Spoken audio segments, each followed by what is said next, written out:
Seu cérebro consome 20% da sua energia total para funcionar num dia. E quando ele começa a falhar, o que vai acontecer contigo? E quais as soluções que estão por trás disso? Se você quer entender mais desse assunto, fique comigo nesse vídeo, porque nós vamos falar sobre o cansaço mental, como a gente pode identificá-lo e como podemos superá-lo, essa questão que cada vez é mais comum no nosso dia a dia. Em primeiro lugar, pessoal, entender todo o impacto que o burnout aumentou muito. Burnout, síndrome de burnout é essa síndrome de esgotamento mental e físico geral, em que a pessoa ela se sente incapacitada em trabalhar, sair da cama, fazer as suas atividades mais comuns.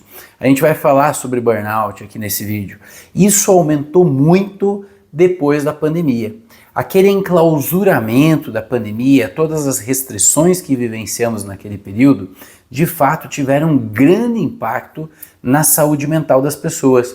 E ainda estamos percebendo as continuidades desse processo, né? A derivação desse processo, realmente as repercussões, não apenas do ponto de vista psicológico, que foi muito difícil tudo aquilo que as pessoas passaram, mas também dentro do que a gente fala de Covid longo. Covid longo é uma síndrome bem estudada já hoje dentro da medicina, de impactos de sintomas relacionados ao Covid que vem muito depois. E dentre esses sintomas estão muitos dos que a gente vai falar aqui. Mas de fato, então, o burnout aumentou muito após a pandemia, trouxe uma grande consequência para a saúde das pessoas, e aí a gente precisa entender um pouco mais sobre o próprio processo do burnout. Hoje, nesse vídeo, a gente pretende dar soluções práticas para você poder reconhecer e trabalhar com essa questão. Falando um pouquinho também do meu relato, pessoal, em vários momentos por ser médico, por atender pessoas gravemente enfermas, com dramas pessoais muito intensos, é normal que a gente também, como médico, acaba absorvendo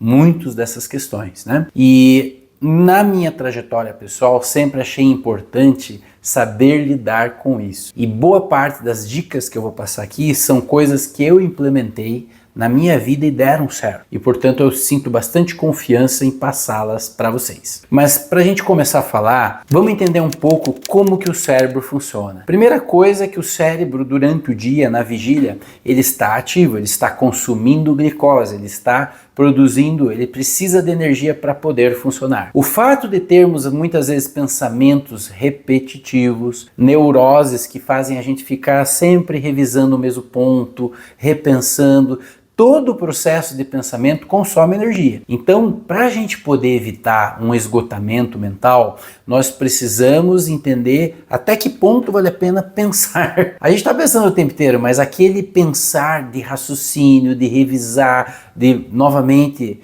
pensar no mesmo assunto, ele pode trazer exaustão para você. E não é um tipo de uso correto com o pensamento. Então, a primeira coisa é entender que essa energia é necessária para o cérebro funcionar e nós precisamos dosar, precisamos ter momentos de contemplação, momentos que a gente quebre um pouco, a gente dê um descanso para o cérebro. Isso pode acontecer, por exemplo, durante uma refeição, um almoço, e a gente para tudo e se concentra na alimentação. É uma forma de descansar o cérebro, né? Então a gente pode aprender a usar o cérebro de uma forma mais inteligente, porque se a gente ficar pensando, a gente vai consumir grande parte da nossa energia. Em geral, o nosso estilo de vida ocidental, muito ligado ao estresse cronificado, aumenta algumas regiões cerebrais, como a amígdala, o hipotálamo, algumas regiões ligadas ao sistema de alerta do cérebro. E isso vai criando uma certa autonomia, um certo piloto automático que a gente não consegue mais desativar. Basicamente, quando a gente sempre acha que algo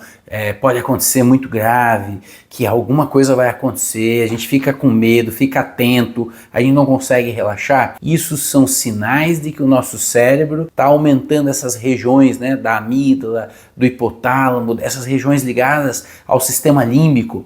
Esse sistema límbico está muito forte, ele está muito predominante. Está faltando um pouco da região do córtex, que consegue mediar um pouco essa relação, consegue ponderar. Então a gente vai percebendo que o fato de a gente estar imerso numa experiência difícil mentalmente faz o cérebro mudar. O cérebro vai sofrendo influências a partir dos nossos padrões de pensamento. Alguns nervos vão ficando com espessamento maior e outros vão ficando com espessamento menor. Por exemplo, o nervo vago, ele é importantíssimo para o sistema nervoso parasimpático.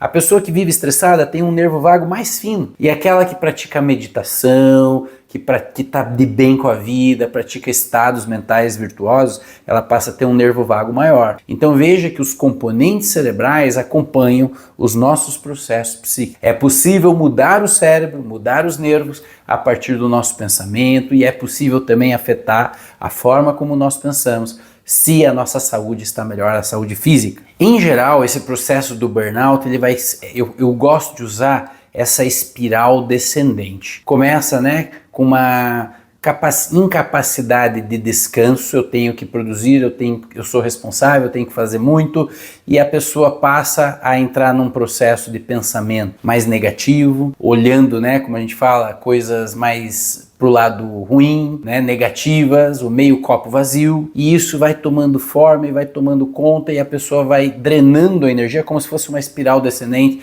um redemoinho sugando toda a energia da pessoa. Então, basicamente, os processos mentais de esgotamento, eles vão acontecendo assim. Só que, em geral, as pessoas já chegam pedindo ajuda quando já está num ponto muito avançado do processo, em que elas já entrar em colapso. Então o ideal dentro de uma abordagem preventiva não é chegar no colapso, é conseguir chegar antes, é pedir ajuda o mais rápido possível. E quando que a gente deveria ter sinais de alerta para quando a gente deve pedir ajuda? Por exemplo, sobrecarga cognitiva. A gente sabe que a sobrecarga cognitiva tem alguns sintomas, como dificuldade de tomar decisões simples, névoa mental, esquecimentos frequentes. Tudo isso, pessoal, não é normal. São sintomas clássicos de que o teu cérebro está com dificuldade. Então, um dos sinais é essa sobrecarga cognitiva. Mas também tem outros sintomas relacionados, a gente ficar atento se a gente não está entrando nesse processo. Mudanças emocionais, como a irritabilidade inexplicável,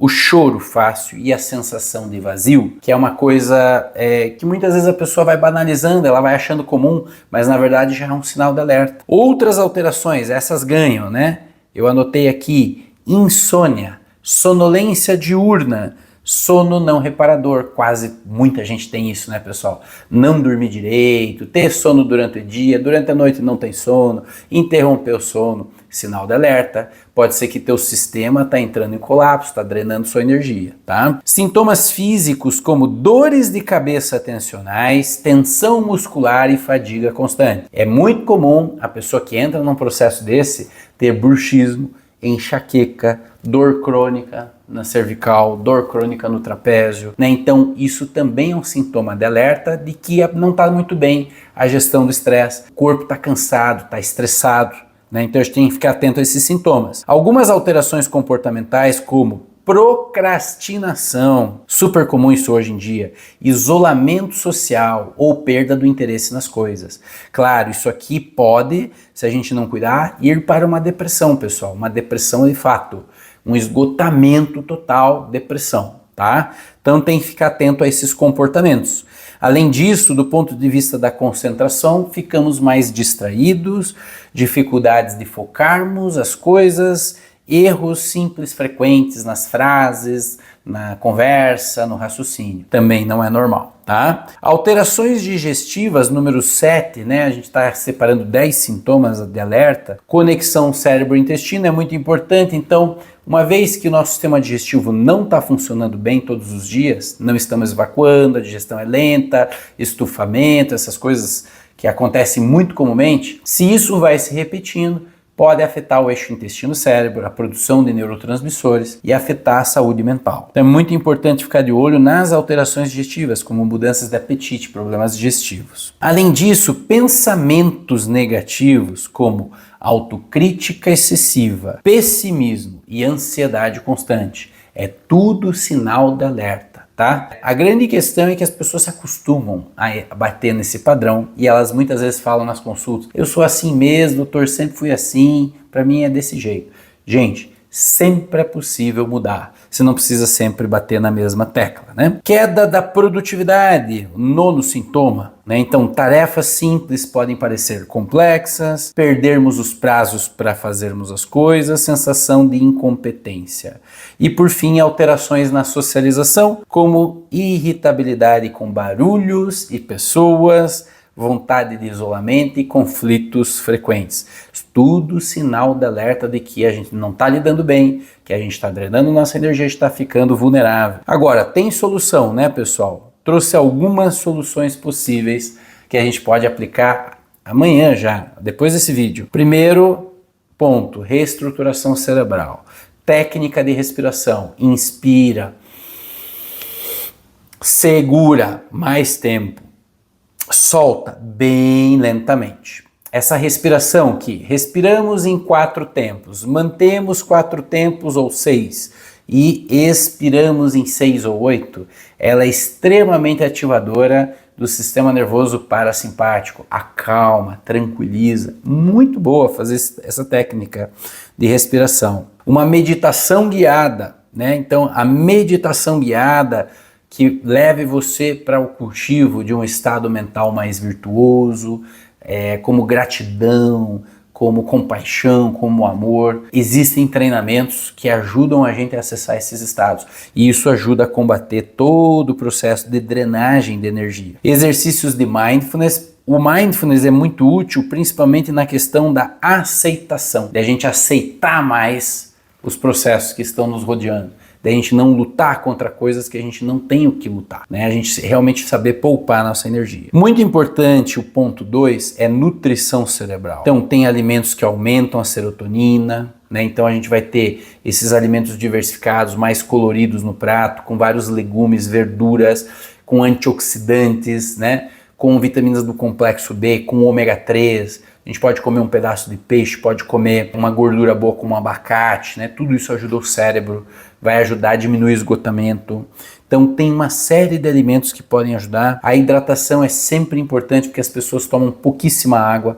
É importante aumentar a hidratação para ter rendimento cerebral. E a suplementação, que em muitos casos vai ser determinante. A gente pode usar vários nutrientes, né, do complexo B, o ômega 3, a vitamina D, o magnésio e assim por diante, dependendo dos sintomas, para otimização cerebral.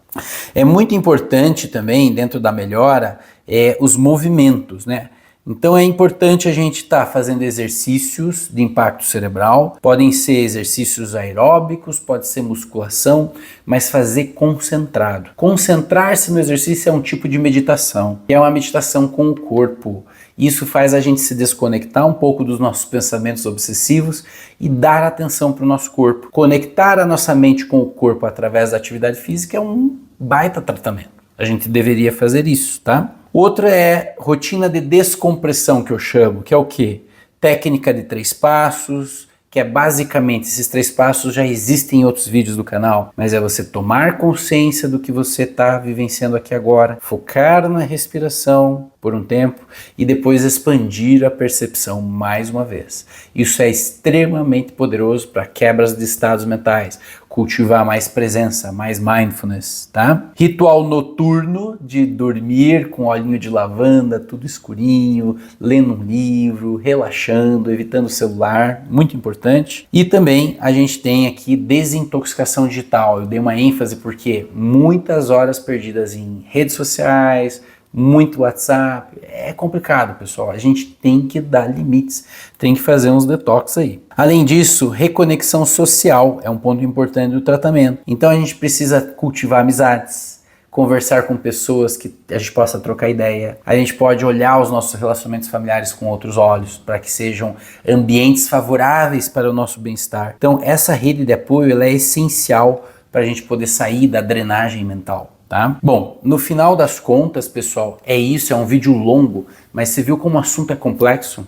Ele passa por entender como que você tá, quais as necessidades do teu organismo, que tipo de tratamento é mais indicado para você, passa pelo estilo de vida, passa por saber fazer escolhas em relação a ambientes, em relação a relação com tecnologia, tudo isso é importante se a gente não quiser entrar naquela espiral descendente do burnout, da depressão crônica. tá? E cada detalhe desse faz diferença. Então, se você gostou do vídeo, deixa seu like, por favor, no vídeo, encaminhe para aquela pessoa que precisa ouvir essas dicas. Se você puder, encaminhe para os grupos, né, de familiares, de pessoas que você gosta que possam se beneficiar com as notícias aqui, né, com as informações que a gente trouxe aqui nesse vídeo. Até a próxima, fiquem bem e a gente vai conversando aqui. Deixe seu comentário.